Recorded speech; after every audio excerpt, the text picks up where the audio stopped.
Inside Nigeria, keeping you informed on what matters.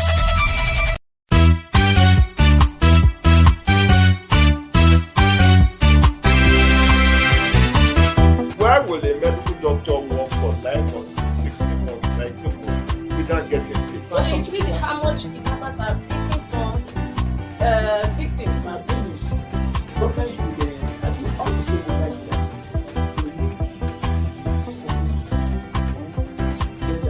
get that, and I think we get that.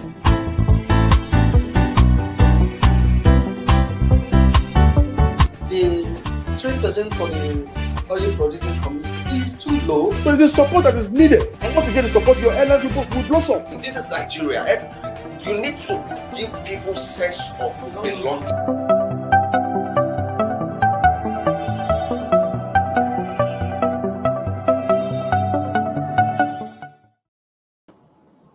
Good morning. Welcome to Inside Nigeria on Leadership Television. My name is Bode Badebo. We'll be holding the fort today from this hour to 10:50.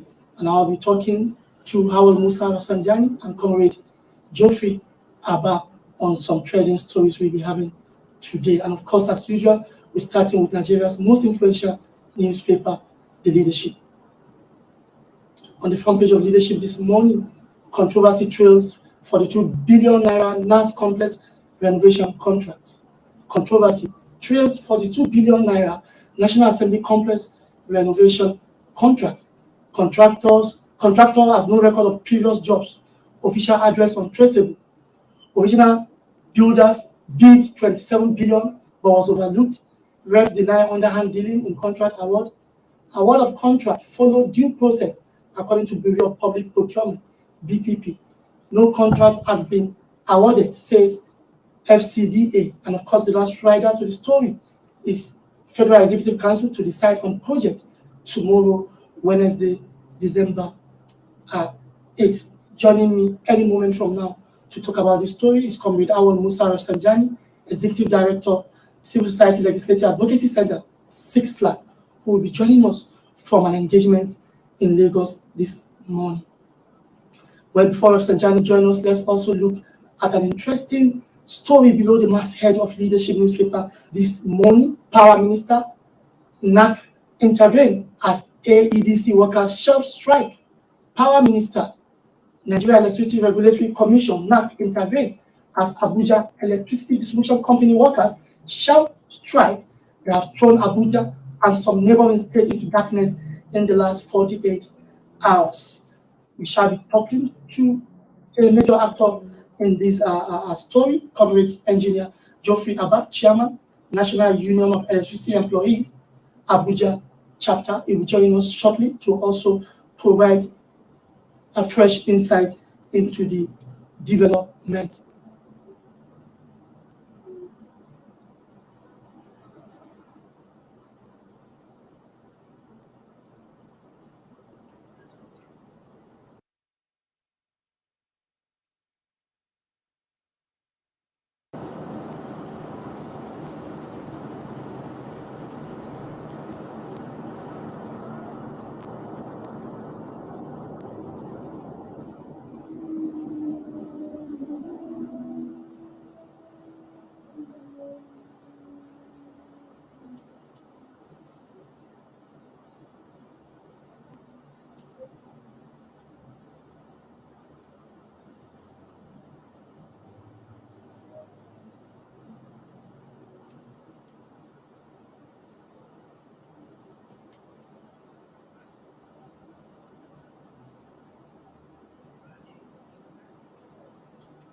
Well, as we await Howell Musa Rafsanjani to join us, we also await Comrade Joe Abba of the National Union of Electricity Workers to join us to provide insight into these major leadership stories this morning. Also on the front page of Leadership this morning, we have again bandits kidnapped 36 in Kaduna community.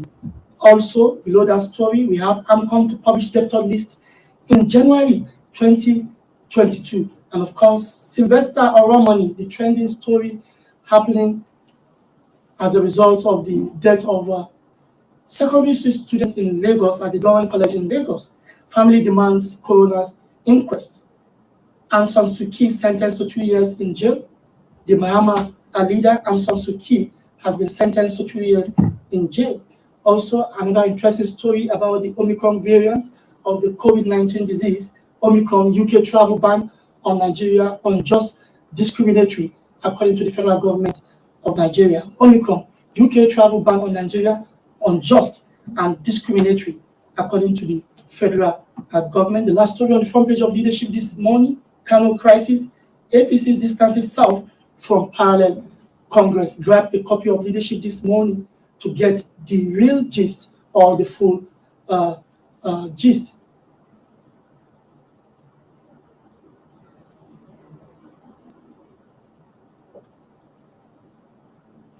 All right, I'm being joined by Comrade Awal Musa Rafsanjani, the Executive Director, Civil Society Legislative Advocacy Center, CISLA, who will be talking to us this morning from his base in Lagos. Good morning, Comrade Rafsanjani. Hello, good morning.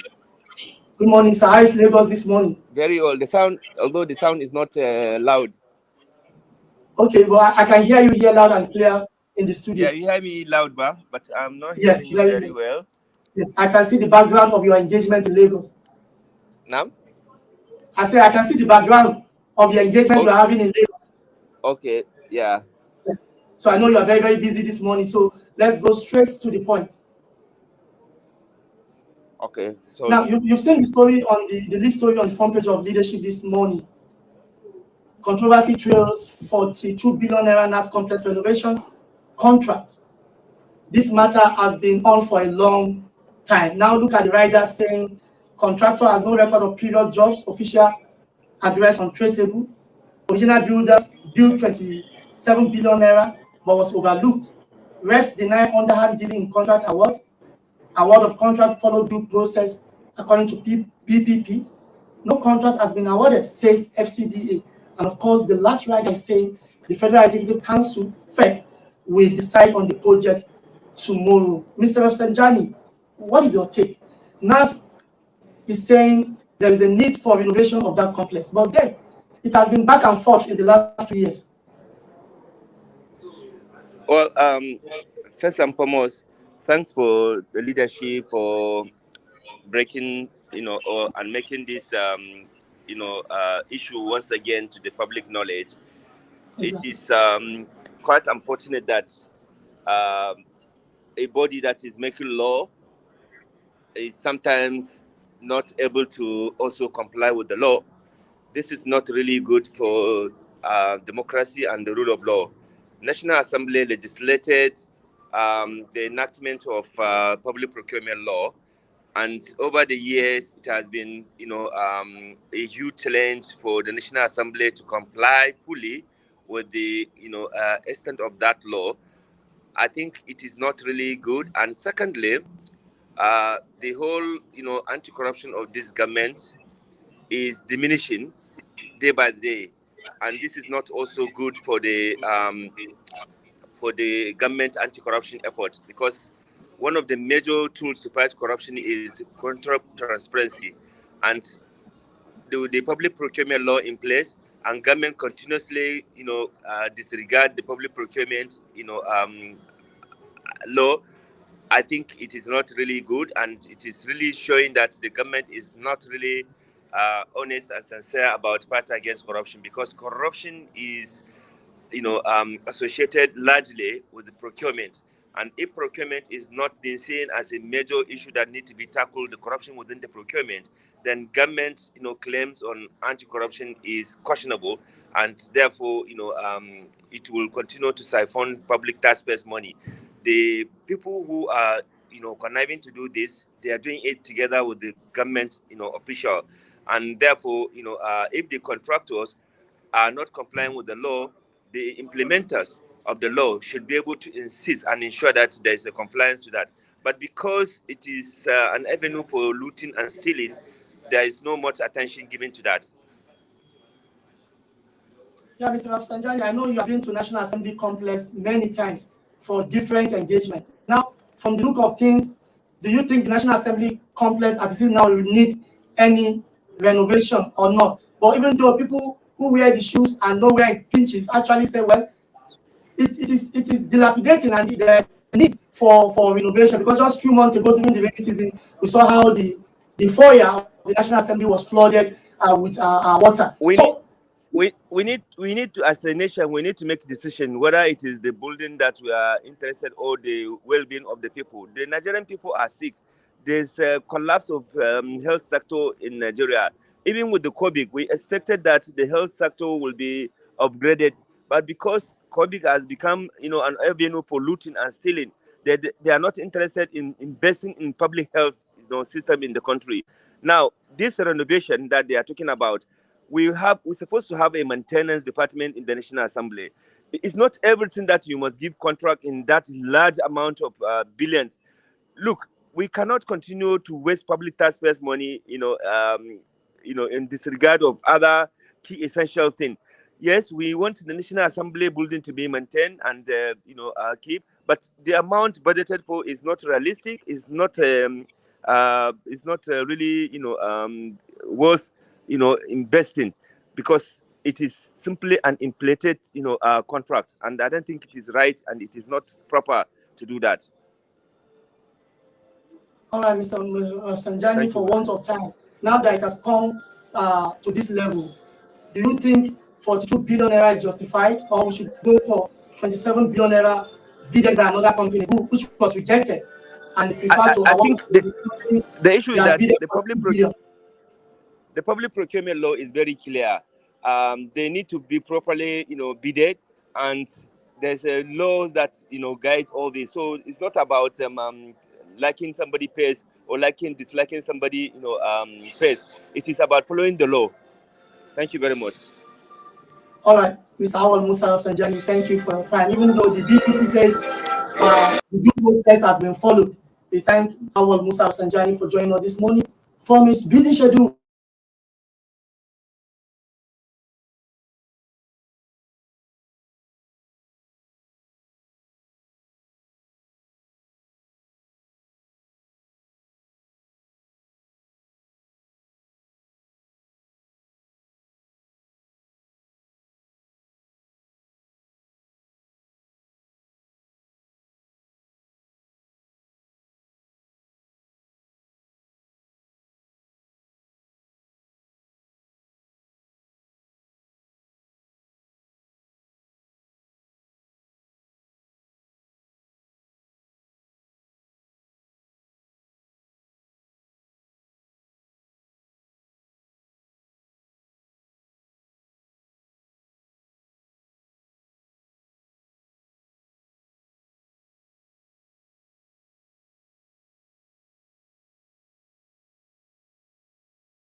Welcome back. It's Inside Nigeria for this Tuesday morning, December 7, 2021. We apologize for that break in the transmission due to issues beyond our control, but it has been fixed and the program continues.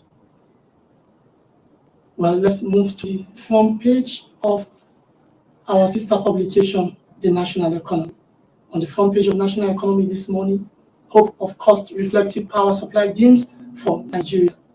Hope of cost-reflective power supply deals for Nigeria as Naira slide makes 100% imports and make 100% imported electricity components unaffordable.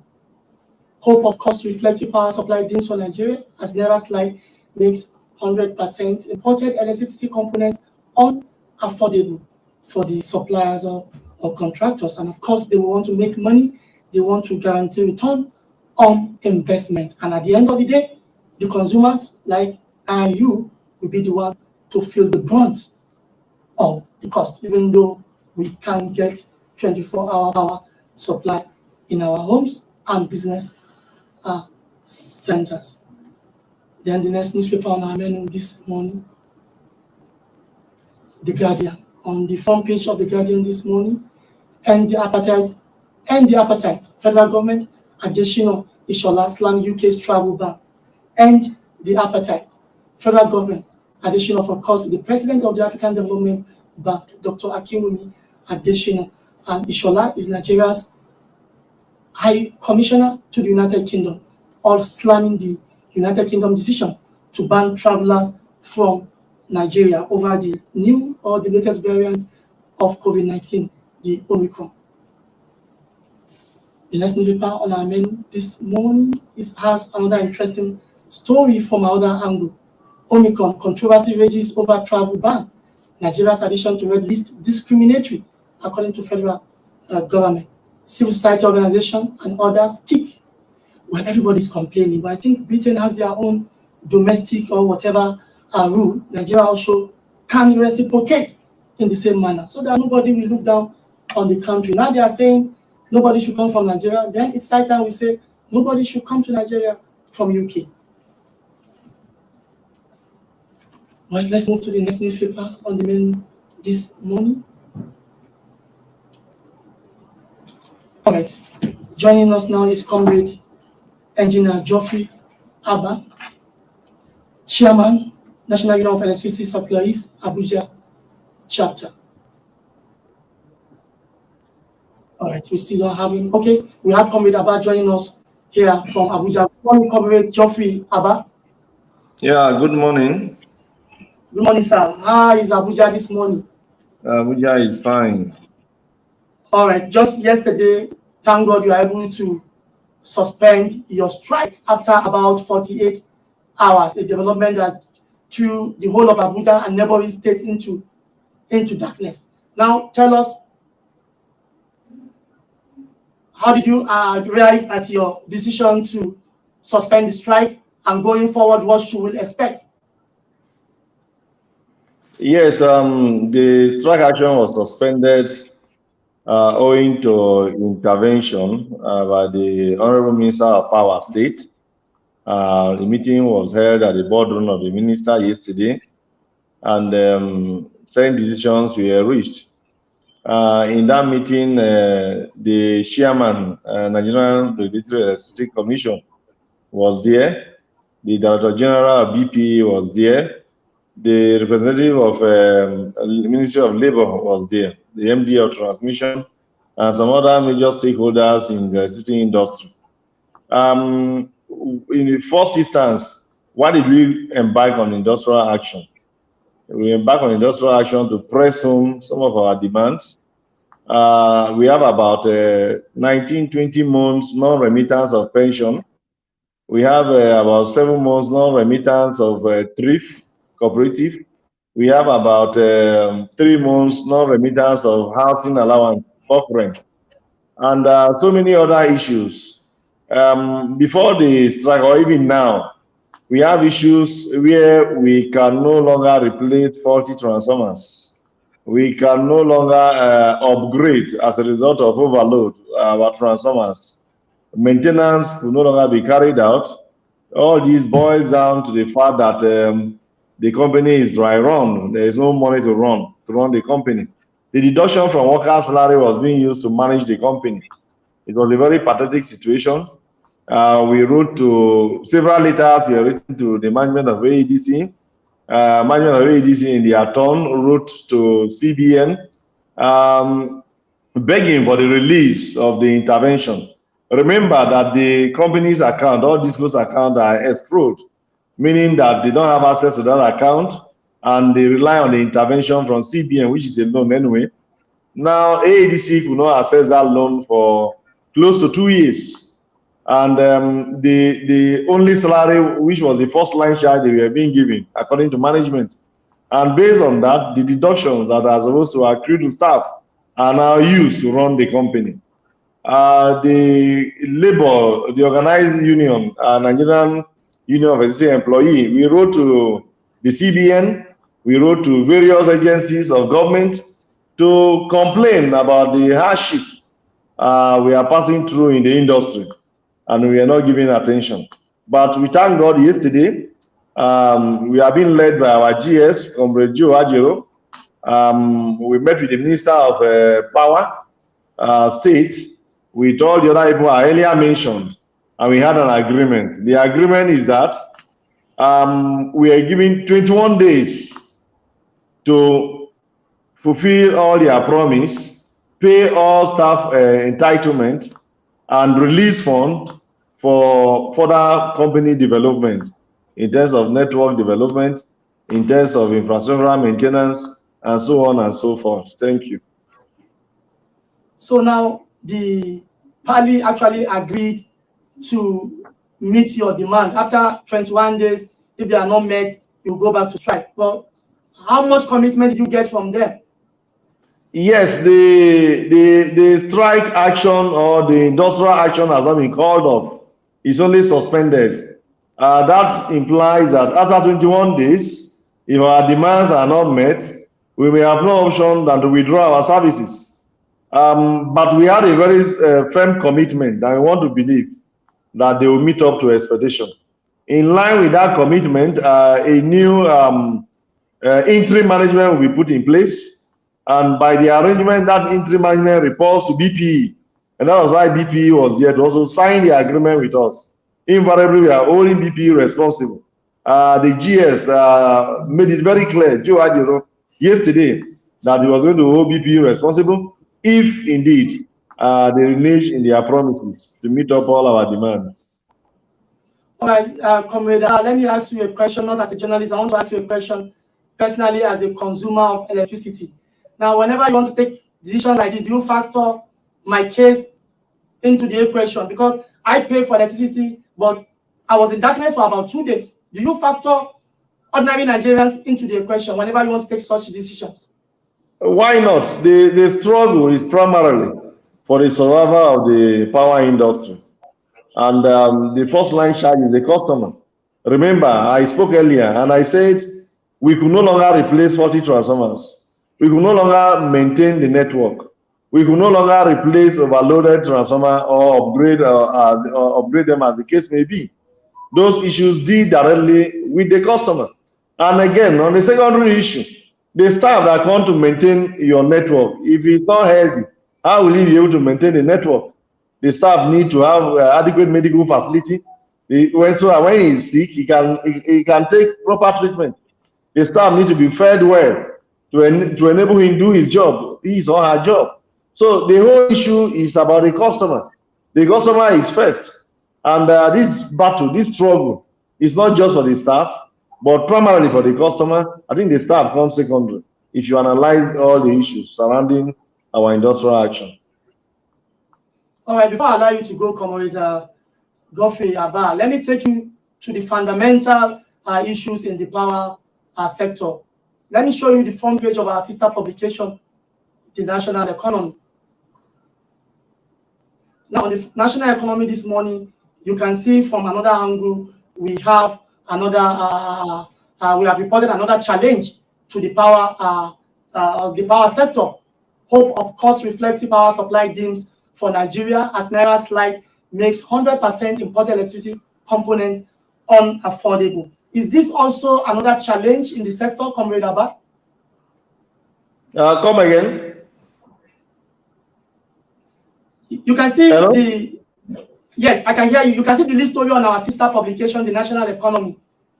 The lead story is saying hope of cost-reflective power supply dims for Nigeria as Naira slide make 100% imported electricity component unaffordable. So I'm asking you as a stakeholder, is this another serious challenge in the power sector? Well, cost-reflective tariff has been a challenge right from the time not tariff. Cost-reflective power supply dims. That's what I say. Cost-reflective power supply, as it has been. It has been an issue right from the inception of privatization of the discos or the electricity sector. The government has been playing a lot of politics with it. Most of the information they put out to us seems not to be very, very correct. However, I think the sector is suffering from cost-reflective tariff. But again, you must look at the economy. We must look at the income per individual. You must be able to. I think electricity is essential. And without adequate provision of cost-reflective tariff or making electricity affordable by the ordinary Nigerian, even the price of goods will go up. So it's not just about increasing tariff. Most of the discos have complained that they are selling below cost. They are selling below what will make them to make profit. I'm not in a position to speak on their behalf. However, as an ordinary Nigerian, we are opposed to further increase in electricity tariff. The government should come in to play her own role of maintaining some degree of stability in the power industry. And I think that is what CBN is trying to play, the role CBN is trying to play. That is why NEC is there, and that is why the MBET is also there. But we are not feeling the impact of all this intervention because every month we still pay exorbitantly without a commensurate power supply. So the power sector reform, is it real or is it just a mirage? Well, power sector reform, if you want me to qualify it, I will say that there is no political will. You need a political will to be able to implement some of the good policies, fine policies that are put in place by very sound engineers, very sound professionals in the power sector. But I think government lacked a political will to implement, and that is why we find ourselves here. Now, talking about your inability to purchase electricity, and then you're also talking about cost-reflective tariff. When the discos are saying that the price will go up, you're already saying that what you're paying is too high. So you can see that government need to make a balance.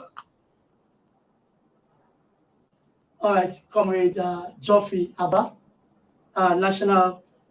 Chairman, National Union of Electricity Employees, Abuja chapter. Many thanks to you for creating time to join us this morning on Inside Nigeria. Thank you very much. It's my pleasure.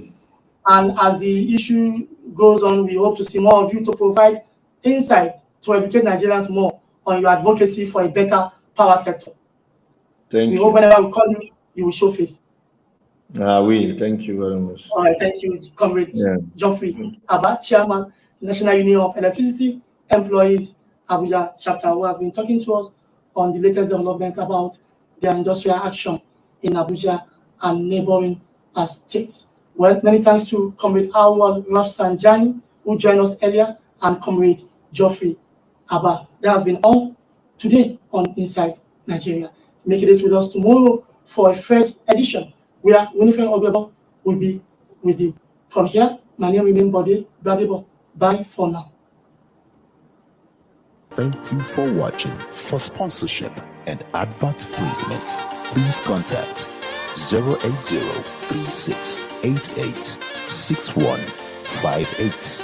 Last Word Leadership Podcast Studio. You have the last word.